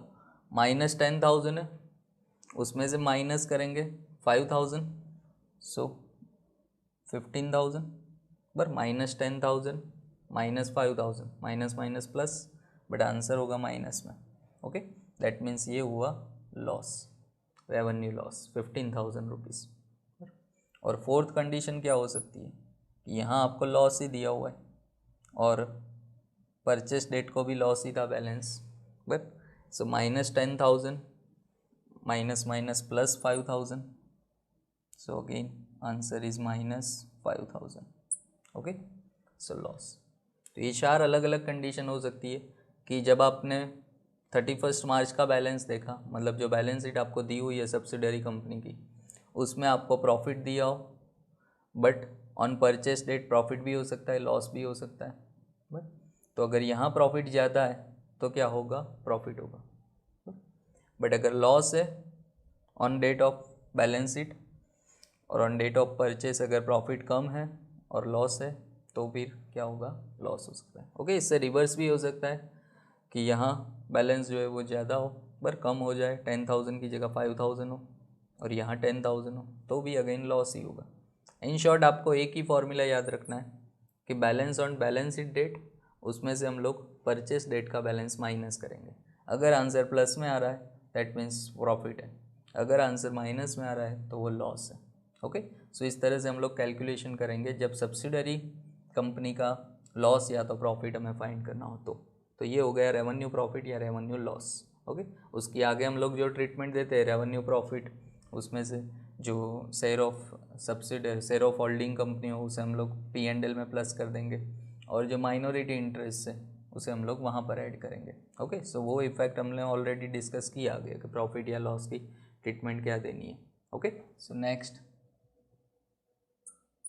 Unrealised profit on stock.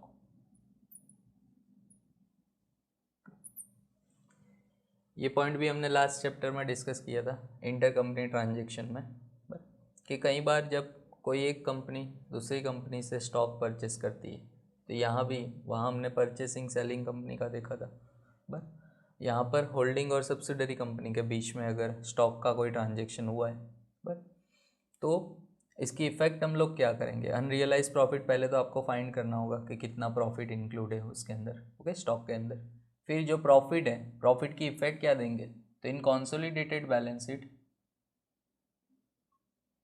In consolidated balance sheet आपको क्या करना है? जो स्टॉक परचेस किया है जिस कंपनी ने, मतलब परचेसिंग कंपनी है, जो प्रॉफिट की अमाउंट है वो डिडक्ट करेंगे फ्रॉम स्टॉक, मतलब उतनी वैल्यू स्टॉक की हम लोग डिक्रीज कर देंगे, जो प्रॉफिट अमाउंट है वो माइनस कर देंगे, और जो सेलिंग कंपनी है जिसने स्टॉक सेल किया हुआ है उसके अंदर प्रॉफिट डिडक्ट कर देंगे फ्रॉम टोटल प्रॉफिट, या तो P&L में से। ओके, टोटल प्रॉफिट में से प्रॉफिट अमाउंट माइनस कर देंगे, मतलब उतना प्रॉफिट उसका डिक्रीज हो जाएगा, और जो स्टॉक है वो स्टॉक की अमाउंट माइनस हो जाएगी परचेसिंग कंपनी की। ओके, तो फॉर एन एग्जांपल कि 10,000 का स्टॉक ए लिमिटेड ने बी लिमिटेड से परचेस किया। ओके, सो उसके अंदर 2,000 प्रॉफिट इंक्लूड है, तो स्टॉक की वैल्यू 10,000 थी टोटल, परचेसिंग कंपनी ने 10,000 स्टॉक परचेस किया, बट उसमें से प्रॉफिट 2,000 रुपीज़ है, तो 2,000 प्रॉफिट माइनस कर देंगे, और बैलेंस शीट में हम लोग कितने स्टॉक अमाउंट दिखाएंगे, ओनली 8,000। पर ये परचेसिंग कंपनी का स्टॉक आपको 8,000 लेना है। सेम यहाँ total profit suppose selling company का 20,000 है टोटल प्रॉफिट, पर रेवेन्यू प्रॉफिट, उसमें से अनरियलाइज जो प्रॉफिट है वो 2,000 रुपीज़, तो आपको बैलेंस शीट में सिर्फ रेवेन्यू प्रॉफिट कितना दिखाना है, 18,000। बस ये प्रॉफिट में से माइनस करना है सेलिंग कंपनी के, और परचेसिंग कंपनी के स्टॉक में से माइनस करना है। तो ये एक इफेक्ट देनी है जब अनरियलाइज प्रॉफिट ऑन स्टॉक हो, मतलब जब दो कंपनी के बीच में कोई स्टॉक रिलेटेड ट्रांजेक्शन हुआ और उसके अंदर प्रॉफिट इंक्लूड हो, तो ये इफेक्ट हम लोग कंसोलिडेटेड बैलेंस शीट में देंगे। Okay, next revaluation of assets and liabilities.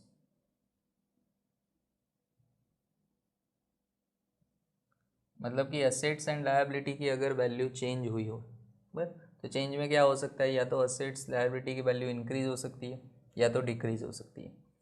और हमें पता है कि जब भी हम लोग नेट असेट्स का कैलकुलेशन करते हैं, इंट्रिंसिक वैल्यू फाइंड करते हैं, तो उसमें ऑलवेज जो रीवैल्यूड असेट्स दी है वही हम लोग कंसिडर करते हैं, मतलब असेट्स की जो न्यू वैल्यू दी हो उसी को हम लोग कंसिडर करते हैं। ओके, तो अगर चेंज हुआ है तो उसकी इफेक्ट आपने ना दी हो तो उसकी इफेक्ट यहाँ देनी होगी, because capital profit revenue profit पे इसकी इफेक्ट होगी।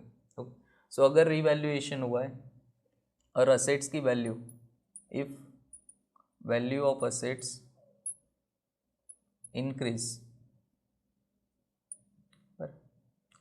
हुई है असेट्स की वैल्यू, तो उसे हम क्या करेंगे यहाँ पर, एक तो बैलेंस शीट में, कंसोलिडेटेड बैलेंस शीट में ऐड कर देंगे। ओके, कैपिटल प्रॉफिट में, क्योंकि प्रॉफिट होगा यहाँ पर, और इसे हम लोग कैपिटल प्रॉफिट करेंगे। सो कैपिटल प्रॉफिट में ऐड कर देंगे जब भी वाइल कैलकुलेटिंग गुडविल और कैपिटल रिजर्व, क्योंकि जनरली हम लोग कैपिटल प्रॉफिट क्यों फाइंड करते हैं, कैपिटल प्रॉफिट आपको गुडविल या कैपिटल रिजर्व की वैल्यू फाइंड करने के लिए करना होता है। ओके, सो जो भी वैल्यू जितनी इंक्रीज हुई है, डिफरेंस, यहाँ डिफरेंस हम लोग ऐड करेंगे। Okay, difference must be added in capital profit, capital profit में ऐड कर देंगे ताकि हमें करेक्ट गुडविल या कैपिटल रिजर्व की वैल्यू मिले। ओके, तो ये फर्स्ट हो सकता है। सेकंड क्या हो सकता है कि if value of assets are decrease, अगर डिक्रीज हो गए तो इससे रिवर्स इफेक्ट, पर रिवर्स इफेक्ट क्या हो सकती है कि difference must be deducted as a capital loss, क्योंकि वो कैपिटल लॉस होगा, वैल्यू डिक्रीज हुई है असेट की, असेट की वैल्यू पहले 10 लाख थी बट 8 लाख हो गई, तो 2 लाख रुपीज़ डिक्रीज हुआ, वो 2 लाख रुपीज़ हम लोग यहाँ डिडक्ट कर देंगे as a capital loss. Okay, ताकि करेक्ट गुडविल और कैपिटल रिजर्व की वैल्यू मिले। तो ये दो कंडीशन हो सकती है, एसेट्स की वैल्यू इंक्रीज हो तो ऐड करना है डिफरेंस, डिक्रीज हो तो लेस करना है। अब ये कैपिटल प्रॉफिट और कैपिटल लॉस जो भी होता है, बस तो कैपिटल प्रॉफिट की इफेक्ट हम लोग बस माइनॉरिटी इंटरेस्ट में भी चेंज होगा, but so if value of assets और liability change, value of assets changed, तो उसकी इफेक्ट कहाँ होगी, माइनॉरिटी इंटरेस्ट में, क्योंकि हमने देखा था आगे पॉइंट जब डिस्कस किए माइनॉरिटी इंटरेस्ट का, वहाँ मैंने आपको बताया था माइनॉरिटी इंटरेस्ट में आपको क्या क्या ऐड करना है, तो एक कैपिटल प्रॉफिट, एक रेवेन्यू प्रॉफिट और एक शेयर कैपिटल। बस तीनों पॉइंट हम लोग ऐड करते हैं तो ऑब्वियस है असेट्स की वैल्यू चेंज हुई तो कैपिटल प्रॉफिट या तो रेवेन्यू प्रॉफिट चेंज होगा। ओके, सो माइनॉरिटी इंटरेस्ट क्या होगा यहाँ पर, कैपिटल प्रॉफिट की वजह से चेंज होगा। ओके, तो जो न्यू माइनॉरिटी इंटरेस्ट है वो आपको यहाँ कंसीडर करना है। ओके, इंक्रीज हुई हो तो ऐड करेंगे, डिक्रीज हुई हो तो लेस करेंगे, जितना अमाउंट माइनॉरिटी इंटरेस्ट का हो रहा है वो। ओके, और अगर ये असेट्स या लायबिलिटी की value if changes made after date of purchase,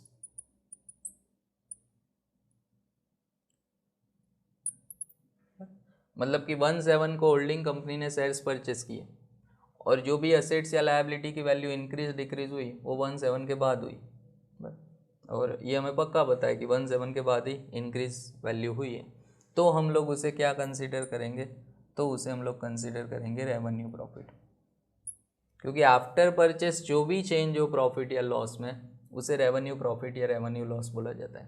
पर बिफोर परचेस जो चेंजेस होता है उसे हम लोग कैपिटल प्रॉफिट या कैपिटल लॉस बोलते हैं।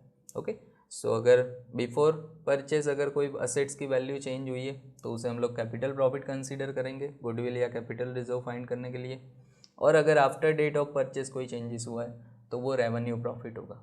ओके, और रेवेन्यू प्रॉफिट हम लोग ऐड करते हैं P&L अकाउंट में, पर P&L अकाउंट में क्रेडिट करेंगे, प्लस करेंगे, अगर इंक्रीज हुई है तो, और डिक्रीज हुई है तो माइनस करेंगे। Okay, so as a revenue profit revenue loss, और इसकी इफेक्ट माइनॉरिटी इंटरेस्ट में भी होगी क्योंकि माइनॉरिटी इंटरेस्ट में भी हम लोग माइनॉरिटी इंटरेस्ट उसके अंदर जो रेवेन्यू प्रॉफिट हम लोग कंसीडर करते हैं पर वो रेवेन्यू प्रॉफिट यहाँ चेंज होगा, तो माइनॉरिटी इंटरेस्ट में भी उसकी इफेक्ट होगी पर रेवेन्यू प्रॉफिट की भी। सो असेट्स या लायबिलिटी की वैल्यू जब रीवैल्यू की जाए, उसकी वैल्यू अगर न्यू आपको दी हो तो उसमें क्या क्या चेंजेस कर सकते हैं वो हम लोग यहाँ डिस्कस किया। ओके, कंसोलिडेटेड बैलेंस शीट में आपको क्या क्या चेंजेस करना है वो हम लोग यहाँ देखा। अब असेट्स और लायबिलिटी की वैल्यू चेंज हुई तो ऑब्वियस है उसके डेप्रिसिएशन भी उसकी इफेक्ट होगी। बट सो नेक्स्ट पॉइंट होगा कि इफेक्ट्स ऑफ चेंजेस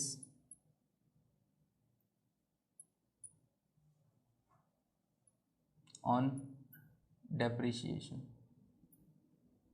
तो डेप्रिसिएशन दो पॉसिबिलिटी है, या तो डेप्रिसिएशन इंक्रीज हो सकता है या तो डिक्रीज हो सकता है। ओके, अब डेप्रिसिएशन हम लोग कहाँ लिखते हैं, P&L में। ओके, सो प्रॉफिट पे उसकी इफेक्ट होगी, depreciation is a expense. Okay, अगर एक्सपेंस इंक्रीज हो रहा है तो उतना प्रॉफिट हमारा डिक्रीज होगा पर रेवेन्यू प्रॉफिट डिक्रीज होगा। तो अगर डेप्रिसिएशन इंक्रीज हो रहा है तो हम लोग क्या करेंगे, उसे डिडक्ट करेंगे, deduct from P&L। Okay, revenue profit में से उसे माइनस कर देंगे, और उतनी ही अमाउंट माइनॉरिटी इंटरेस्ट की भी चेंज होगी तो माइनॉरिटी इंटरेस्ट में भी हम लोग डिडक्ट कर देंगे। ओके, चेंज करेंगे उतनी वैल्यू। सो अगर डेप्रिसिएशन इंक्रीज हुआ, इंक्रीज कब हो सकता है कि असेट्स की वैल्यू जब इंक्रीज होगी, बट तो असेट की वैल्यू इंक्रीज हुई तो डेप्रिसिएशन भी इंक्रीज होगा। तो जितना डिफरेंस आया वो डिफरेंस हम लोग क्या करेंगे, यहाँ पर P&L में से माइनस कर देंगे क्योंकि एक्सपेंस इंक्रीज हुआ है सो प्रॉफिट डिक्रीज होगा।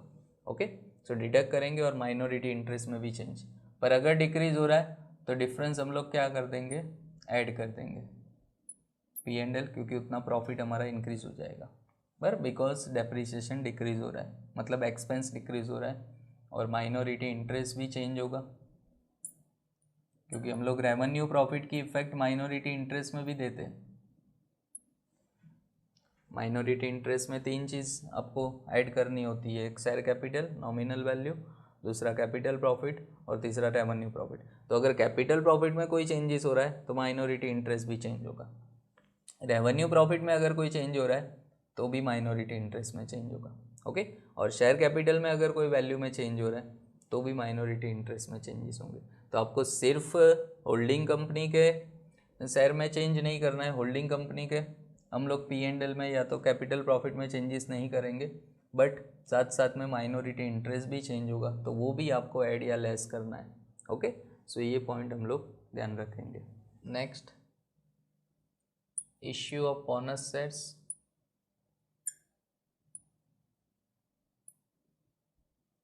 Bye subsidiary company. अगर सब्सिडरी कंपनी कोई बोनस शेयर्स इश्यू करती है तो उसकी इफेक्ट हम लोग क्या देंगे कंसोलिडेटेड बैलेंस शीट पर। अब जनरली हमने देखा है कि बोनस शेयर्स रिजर्व्स में से इश्यू किए जाते हैं पर, और रिजर्व या सरप्लस बैलेंस शीट के अगर परचेस डेट से पहले मतलब bonus shares pre acquisition profit में से अगर डिक्लेयर किया गया है, प्री एक्विजिशन प्रॉफिट यानी कि कैपिटल प्रॉफिट में से अगर वो बोनस शेयर्स इश्यू किए गए तो उसकी इफेक्ट यहाँ पर ना ही गुडविल में होगी और कैपिटल रिजर्व में उसकी कोई इफेक्ट नहीं होगी, बस नो इफेक्ट। और माइनॉरिटी इंटरेस्ट भी चेंज नहीं होगा, माइनॉरिटी इंटरेस्ट में भी कोई इफेक्ट नहीं होगी अगर वो कैपिटल प्रॉफिट में से बोनस शेयर्स इश्यू किए तो। सिर्फ चेंज क्या होगा तो एक इंक्रीज होंगे number of shares, increase in number of shares, और दूसरा क्या होगा डिक्रीज इन जनरल रिजर्व पर, क्योंकि रिजर्व उतना डिक्रीज होगा और सामने नंबर ऑफ शेयर्स इंक्रीज होंगे। नंबर ऑफ शेयर्स यानी उसकी जो पेड अप वैल्यू है वो इंक्रीज हो जाएगी। पर पहले 1 लाख शेयर्स थे, 10,000 शेयर्स बोनस इश्यू गई है तो अब हो जाएंगे 1,10,000। ओके, 100 रुपीज़ का शेयर हो तो उसकी पेड अप वैल्यू चेंज हो जाएगी, पर सामने उतनी ही अमाउंट जनरल रिजर्व में से डिडक्ट हो जाएगी। ओके, डिक्रीज हो जाएगी। तो यही एक इफेक्ट देनी है, बाकी गुडविल या कैपिटल रिजर्व में उसकी कोई इफेक्ट नहीं होगी, ना ही माइनॉरिटी इंटरेस्ट चेंज होगा। बट कब, जब bonus shares pre acquisition profit में से मतलब कैपिटल प्रॉफिट में से इश्यू किया हो। और ज़्यादातर हम लोग देखते हैं कि कोई भी कंपनी बोनस शेयर्स इश्यू करती है वो कैपिटल प्रॉफिट में से ही करती है, पर रेवेन्यू प्रॉफिट का यूज़ नहीं करते। तो रेवेन्यू प्रॉफिट में से बोनस शेयर्स इश्यू नहीं किए जाते, इसलिए उसकी ये एक ही इफेक्ट हम लोग यहाँ देंगे। Okay, next preference shares of subsidiary company. अब जनरली होल्डिंग कंपनी कब होती है, जब इक्विटी शेयर्स परचेस करते हैं। अगर प्रेफरेंस शेयर्स परचेस किए हो ना किए हो उससे कोई यहाँ फ़र्क नहीं होगा। ओके, बट होल्डिंग कंपनी ने अगर सब्सिडरी कंपनी के एक भी प्रेफरेंस शेयर्स परचेस नहीं किए, पर मतलब कि holding company not purchased preference share, एक भी प्रेफरेंस शेयर परचेस नहीं किया तो सब्सिडरी का प्रेफरेंस शेयर्स हम लोग कहाँ ट्रांसफ़र करेंगे, तो पूरे के पूरे जो प्रेफरेंस शेयर्स है वो ट्रांसफ़र हो जाएंगे माइनॉरिटी इंटरेस्ट में, क्योंकि 100% आउटसाइड है तो 100% हम लोग माइनॉरिटी इंटरेस्ट में ट्रांसफ़र कर देंगे। ओके, पूरे 100%। तो ये कंडीशन हो सकती है कि होल्डिंग कंपनी ने एक भी शेयर परचेस नहीं किया। सेकंड कंडीशन क्या हो सकती है कि holding company acquired all preferences, मतलब कि पूरे के पूरे 100% क्या किए हैं होल्डिंग कंपनी ने परचेस किए, मतलब माइनॉरिटी इंटरेस्ट कोई नहीं होगा, ज़ीरो होगा। तो फिर उसकी इफेक्ट क्या देंगे कंसोलिडेटेड बैलेंस शीट में। तो जो प्रेफरेंस शेयर कैपिटल है सब्सिडरी कंपनी की, पर सब्सिडरी कंपनी की, और इन्वेस्टमेंट इन प्रेफरेंस शेयर्स ऐसा लिखा हो होल्डिंग कंपनी में, तो ये दोनों साइड से हम लोग ट्रांजेक्शन क्या कर देंगे कैंसिल कर देंगे, मतलब एलिमिनेट हो जाएगा, क्योंकि इंटर कंपनी ट्रांजेक्शन हो गया। एक साइड आपको प्रेफरेंस कैपिटल दी होगी सब्सिडरी कंपनी की, दूसरी साइड आपको होल्डिंग कंपनी में लिखा होगा asset side investment in preference shares of subsidiary company, तो वो दोनों साइड से पूरी अमाउंट आपको कैंसिल कर देनी है। ओके, एलिमिनेट कर देंगे तो उसकी इफेक्ट, बट ये तब करना है जब 100% प्रेफरेंस शेयर्स होल्डिंग कंपनी ने परचेस किए हो। बस अब थर्ड कंडीशन क्या हो सकती है कि कुछ part holding company purchased certain part in preference shares, पर मतलब कुछ पोर्शन उसने परचेस किया। फॉर एन एग्जाम्पल के टोटल प्रेफरेंस कैपिटल 1 लाख है, बट उसमें से 40% होल्डिंग कंपनी ने परचेस किया, तो बाकी 60% क्या होगा माइनॉरिटी इंटरेस्ट होगा। तो जितना शेयर होल्डिंग कंपनी ने परचेस किया है, okay, share of holding company हो, उसकी ट्रीटमेंट हम लोग ये देंगे पर कि जितनी प्रेफरेंस कैपिटल है सब्सिडरी कंपनी की, but share of holding company मतलब ओनली 40%। पर अगर 40% परचेस किए तो 30% परचेस किए तो 30%।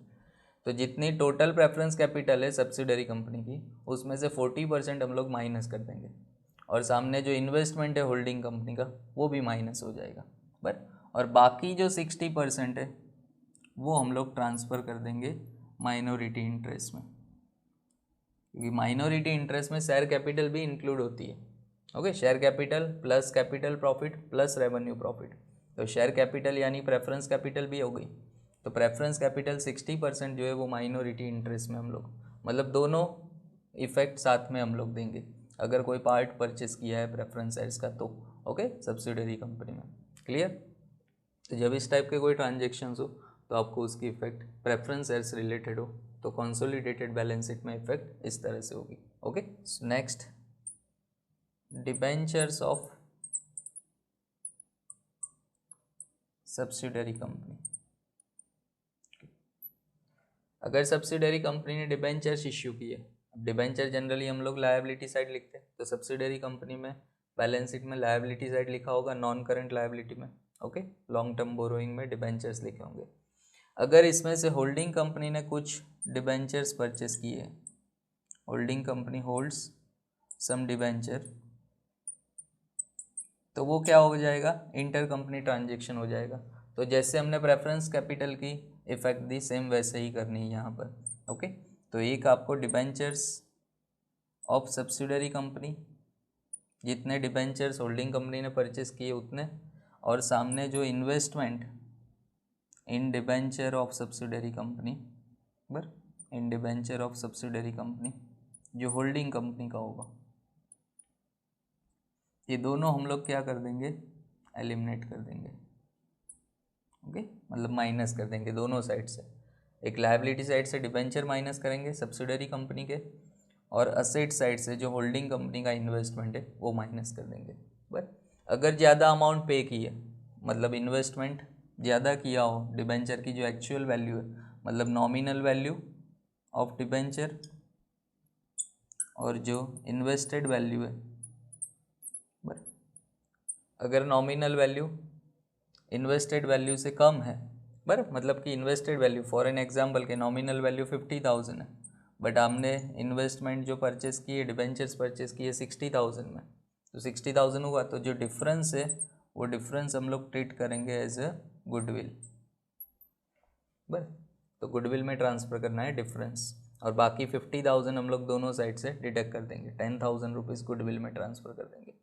और अगर इससे रिवर्स भी हो सकता है, अगर नॉमिनल वैल्यू 60,000 है और 50,000 इन्वेस्टेड वैल्यू है, ओके, तो यहाँ जो डिफरेंस आया वो डिफरेंस हम ट्रांसफ़र करेंगे कैपिटल रिजर्व में।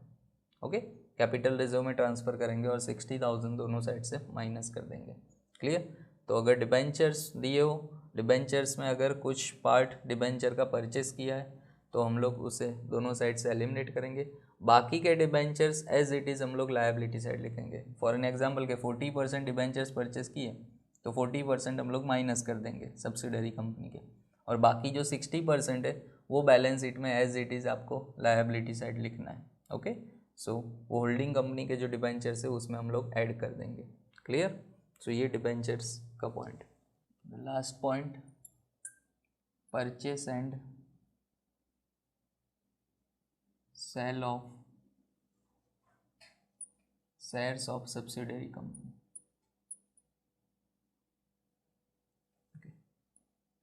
मतलब अगर होल्डिंग कंपनी के पास ऑलरेडी सब्सिडरी कंपनी के जो शेयर्स थे उसे अगर सेल कर रहे हैं तो सेल की इफेक्ट क्या होगी।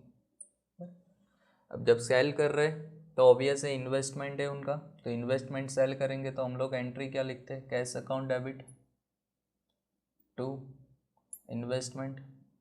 ओके, इन्वेस्टमेंट सेल होगा तो उतनी इन्वेस्टमेंट की अमाउंट डिक्रीज हो जाएगी, और सामने कैश रिसीव हो रहा है मतलब कैश अकाउंट हम लोग डेबिट कर देंगे। बट अगर सेल करने से प्रॉफिट हो रहा है तो ये प्रॉफिट को हम लोग कंसीडर करेंगे कैपिटल प्रॉफिट, और ये कैपिटल प्रॉफिट हम लोग ट्रांसफ़र करेंगे कैपिटल रिजर्व में, कैपिटल रिजर्व में ऐड कर देंगे। सपोज आपने शेयर्स 50,000 के परचेस किए थे, बट जब उसे सेल किए तब वो 60,000 थे, मतलब सारे सेल नहीं किए, सारे के सारे हम लोग शेयर्स नहीं सेल कर रहे, बट उसमें से कुछ पार्ट सेल कर रहे हैं। तो 60,000 में सेल किए, मतलब 10,000 रुपीज़ प्रॉफिट हुआ, तो वो प्रॉफिट हम लोग ट्रांसफ़र करेंगे कैपिटल रिजर्व में, because it is a capital profit. Okay, क्योंकि इन्वेस्टमेंट जो आप कर रहे हैं शेयर्स में, उसे फिक्स एसेट माना जाता है, पर आप असेट साइड लिखते हैं नॉन करंट असेट्स में। तो नॉन करंट असेट्स है तो ऑब्वियस है कि जो भी प्रॉफिट या लॉस होगा उसे कैपिटल प्रॉफिट या कैपिटल लॉस बोलेंगे। तो अगर कैपिटल प्रॉफिट हो तो कैपिटल रिजर्व में ट्रांसफ़र करेंगे, बट अगर लॉस हो तो उसे हम बोलेंगे कैपिटल लॉस। वही इन्वेस्टमेंट अगर आप 40,000 में सेल कर रहे हैं, दैट मीन्स के लॉस हुआ, कैपिटल लॉस, और उसे ट्रांसफ़र करेंगे गुडविल में। ओके, गुडविल में उसे लिखेंगे। तो अगर सेल कर रहे और बाकी की जो कैलकुलेशन है वो कैलकुलेशंस आपको रिमेनिंग शेयर्स के अकॉर्डिंग करनी होगी। बट रिमेनिंग शेयर्स के अकॉर्डिंग हम लोग कंसोलिडेटेड बैलेंस शीट में जो भी कैलकुलेशंस हमें रिक्वायर्ड है वो सारे कैलकुलेशंस करेंगे। फॉर एन एग्जांपल के 8,000 शेयर्स पहले परचेस किए थे, बट उसमें से 1,000 शेयर्स सेल कर दिए, तो अब रिमेनिंग शेयर्स रहे 7,000। तो 7,000 पे आपको पूरा कैलकुलेशन करना होगा कंसोलिडेटेड बैलेंस शीट का। ओके, तो अगर सेल कर रहे हैं बिटवीन द ईयर तो उसकी इफेक्ट आपको इस तरह से देनी है। बट अगर परचेस कर रहे हैं, होल्डिंग कंपनी के पास ऑलरेडी कुछ शेयर्स तो है ही, बट के फॉर एन एग्जांपल के 8,000 शेयर्स है, बट 1,000 शेयर्स वो अगेन परचेस कर रहे हैं बिटवीन द ईयर, बट तो अब टोटल उसके पास शेयर्स हो जाएंगे 9,000। अब जिस डेट को फर्स्ट परचेस किया था, फर्स्ट परचेस हुआ था, परचेस का प्रॉफिट जो होता है उसे हम कैपिटल प्रॉफिट बोलेंगे, परचेस डेट का प्रॉफिट, उसमें हम लोग ऐड करेंगे, ऐड करेंगे ये जो सेकंड परचेस किया उस डेट का प्रॉफिट। तो फॉर एन एग्जांपल कि 1/4 को आपने फर्स्ट परचेस किया था, 1/4/2021 को फर्स्ट 8,000 शेयर्स परचेस किए। ओके, सो 1/4 का जो बैलेंस है, opening balance of general reserve या तो P&L, उसे हम बोलेंगे कैपिटल प्रॉफिट। सपोज उस टाइम पे प्रॉफिट था 10,000 रुपीज़, सो 10,000 कैपिटल प्रॉफिट हुआ। बिटवीन द ईयर मतलब 1/4 टू 31 मार्च पूरे साल में जो रिजर्व या प्रॉफिट है वो 20,000 रुपीज़ इंक्रीज़ हुआ। तो जनरली 1/4 टू 31 मार्च जो विद इन ए ईयर मतलब बिटवीन द ईयर जो प्रॉफिट इंक्रीज़ हुआ है उसे हम बोलते हैं रेवेन्यू प्रॉफिट। बट आपने सेकंड जो परचेस किया था, सेकंड जो 1,000 शेयर्स परचेस किए वो किए 1/7/2021 को, मतलब आफ्टर 3 मंथ। तो ये जो टोटल रेवेन्यू प्रॉफिट है ना 20,000, उसमें से हम लोग 3/12 3 मंथ का जो प्रॉफिट है वो कैपिटल में ऐड कर देंगे, मतलब 5,000 कैपिटल में ऐड कर देंगे। सो अब टोटल कैपिटल प्रॉफिट हो जाएगा 15,000। बस, और रेवेन्यू पहले 20 था बट 5,000 हमने यहाँ कंसिडर किया, सो अब 15,000 ही रेवेन्यू प्रॉफिट होगा। बस, तो अगर बिटवीन द ईयर आप परचेस कर रहे हो एडिशनल शेयर्स, तो जिस डेट को आपने एडिशनल शेयर्स परचेस किए उस डेट का आपको कैपिटल प्रॉफिट कंसिडर करना है। ओके, और उसके बाद जो इंक्रीज़ हुआ प्रॉफिट उसे हम लोग रेवेन्यू प्रॉफिट कंसिडर करेंगे। बस, तो सेम आपको माइनॉरिटी इंटरेस्ट में भी ध्यान रखना होगा, और जो आप न्यू शेयर्स परचेस किए उसके अकॉर्डिंग हम लोग कैलकुलेशन करेंगे, पर मतलब टोटल जो शेयर्स है उसके अकॉर्डिंग कंसोलिडेटेड बैलेंस शीट का कैलकुलेशन होगा। क्लियर? सो ये हमने टोटल 15 पॉइंट्स यहाँ डिस्कस किए। जब आप कंसोलिडेटेड बैलेंस शीट प्रिपेयर करते हो तब ये सारे पॉइंट्स आपको याद रखने। नॉर्मली आपको एग्ज़ाम में या तो सम में एक साथ सारे पॉइंट्स नहीं आएंगे, बट इसमें से कोई भी 3-4 पॉइंट 5 पॉइंट पर सम में हो सकते हैं। तो कौन से पॉइंट होंगे वो हमें नहीं पता, इसलिए हमें सारे पॉइंट्स याद रखने हैं, और जो जो इफ़ेक्ट मैंने आपको बताई वो हर एक इफेक्ट आपको ध्यान रखनी है, बल्कि कॉन्सोलिडेटेड बैलेंस शीट में क्या क्या इफेक्ट देनी है। बट जनरली जो फर्स्ट 3-4 पॉइंट्स थे वो मोस्ट इंपॉर्टेंट है, क्योंकि वो कैलकुलेशंस आपको हर एक सम में करना होगा। पर मैंने आपको बताया था 4th पॉइंट के बाद कि जो मेन 3 कैलकुलेशन है पर वो आपको हर एक सम में करना है। सबसे पहला कैलकुलेशन हम लोग गुडविल और कैपिटल रिजर्व का करेंगे। पर होल्डिंग कंपनी का कितनी गुडविल या कैपिटल रिजर्व है वो फाइंड करेंगे। सेकंड हम लोग फाइंड करेंगे कैपिटल प्रॉफिट और रेवेन्यू प्रॉफिट में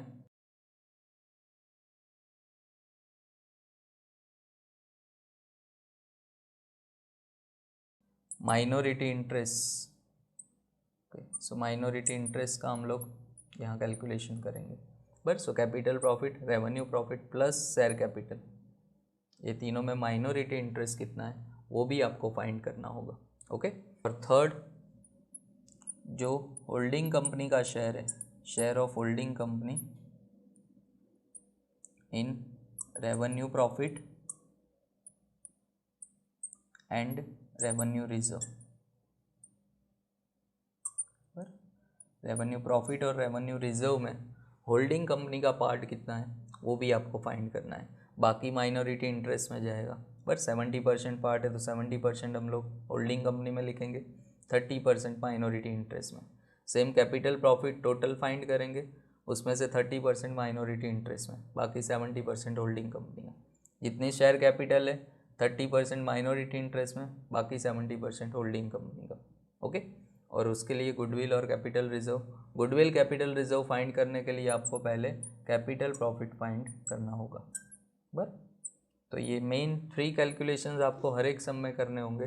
तो सबसे पहले वर्किंग नोट में आपको ये तीनों कैलकुलेशंस करने, और उसके बाद हम लोग कॉन्सोलिडेटेड बैलेंस शीट प्रिपेयर करेंगे। कॉन्सोलिडेटेड बैलेंस शीट जो हमने अमालगामेशन में सीखा था, मर्ज करके आपको प्रिपेयर करना है। बट जो जो पॉइंट्स हमने डिस्कस किए वो सारे पॉइंट्स ध्यान में रखकर आपको प्रिपेयर करनी है। ओके। सो उसके सम्स किस तरह से किए जाएंगे वो हम लोग अब सॉल्व करेंगे।